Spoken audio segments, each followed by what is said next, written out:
bienvenue. Nous allons parler aujourd'hui de livres qui sont parfaits pour débuter la pratique de la sorcellerie mais également de se plonger dans l'univers de l'ésotérisme.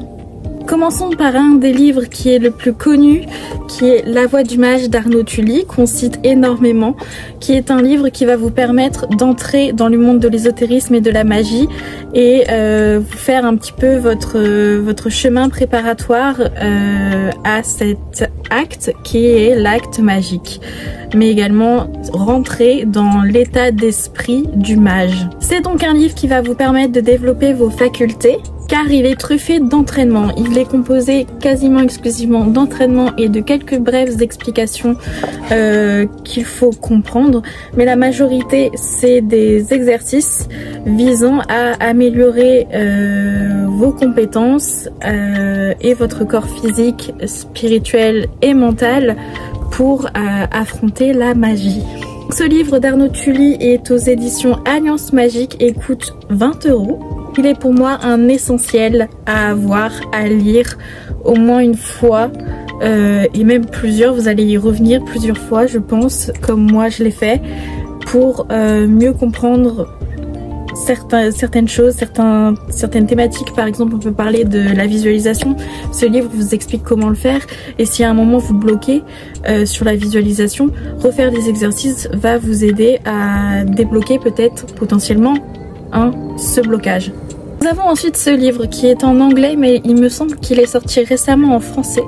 Donc c'est The Complete Grimoire de Lydia Pradas, créateur de Wiccan Tips, oui, Wiccan Tips, voilà, sur Instagram il me semble.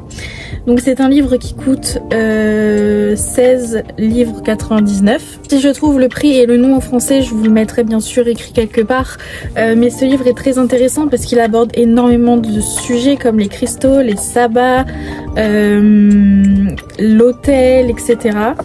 Donc je vais vous parler un petit peu plus du programme complet. Au niveau du sommaire, nous avons une FAQ sur la sorcellerie, les premiers pas, l'autel et les outils en sorcellerie. Nous avons ensuite les cristaux, la roue de l'année, les herbes, la divination, le travail avec les esprits et les divinités, les correspondances, les rituels et les sorts. Et voilà. Donc c'est un livre qui est déjà très joli esthétiquement, mais qui en plus de ça est vraiment bien construit et bien fait. C'est pour moi une base sûre pour débuter. J'essaye de vous chercher une page genre How to use crystals. Vous voyez, les illustrations sont magnifiques. J'aime beaucoup ce livre qui est déjà beau, mais vous voyez, il y a des connaissances et en plus de ça il est beau, donc que demande le peuple? Qu'il soit en français, mais il me semble qu'il est sorti en français, donc s'il est en français c'est encore mieux.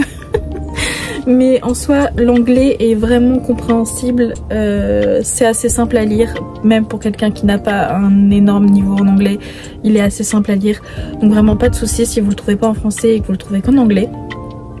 Voilà, pas de souci, ça va aller.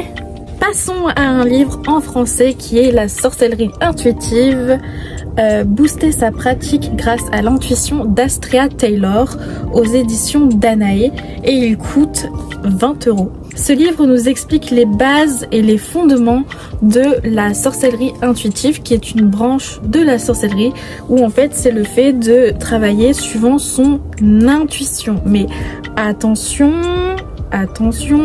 ça ne veut pas dire que on fait ce qu'on veut, il y a des règles, mais on suit son intuition. C'est-à-dire que la sorcellerie égale intuition, non c'est pas ça.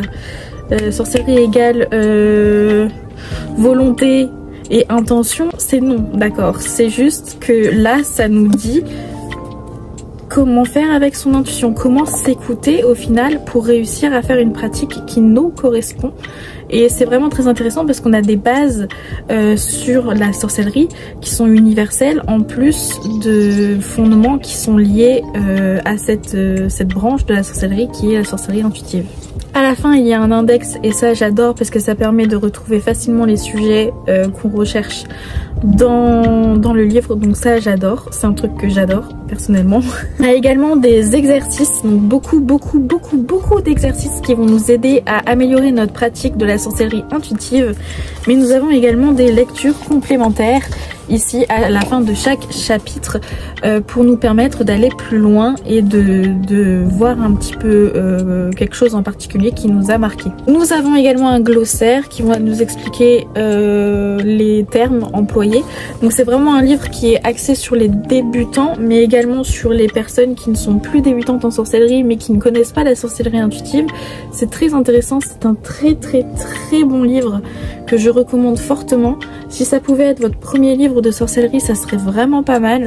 Avec du coup La Voix du Mage, ces deux livres ensemble sont vraiment bien pour débuter. Mais après, la branche de la sorcellerie intuitive n'est peut-être pas une branche qui vous plaira, mais déjà elle vous donne énormément de bases sur la sorcellerie universelle, si je puis dire. Passons à un autre livre qui est Terre, Air, Feu et Eau de Scott Cunningham. Vous allez me dire Scott Cunningham, mais non, ce livre est vraiment bien. Il a fait un très bon livre, c'est Techniques de magie naturelle. Donc si vous vous intéressez à la magie naturelle, il peut être vraiment intéressant. Et même si vous vous intéressez pas à la magie naturelle, il aide énormément à comprendre les éléments et les fonctionnements magiques. Donc vraiment c'est un livre très intéressant, même si la magie naturelle ne vous plaît pas. On commence souvent par la magie naturelle parce que c'est quelque chose de simple, c'est quelque chose d'intuitif. Donc on commence souvent par ça avant d'aller plus loin. Et il faut trouver une base claire et nette, et souvent c'est la magie naturelle. Donc je vous recommande ce livre si vous n'avez pas envie de le lire spécialement parce que la magie naturelle ne vous attire pas et les éléments ne vous attirent pas. Ok, mais c'est un très bon livre si vous voulez commencer sur cette voie. Je savais pas trop où le mettre, mais je sais que je voulais le mettre dans les livres pour les débutants, donc voilà, je le mets. Et on passe à autre chose. Je voulais pour terminer vous parler du livre Magie Blanche, formulaire complet de haute sorcellerie de Marc-André Ricard. Du coup il est aux éditions Unicursol et il nous a coûté, je ne sais pas, il n'y a pas le prix. Je ne sais pas, je pense que c'est une vingtaine d'euros comme tout livre.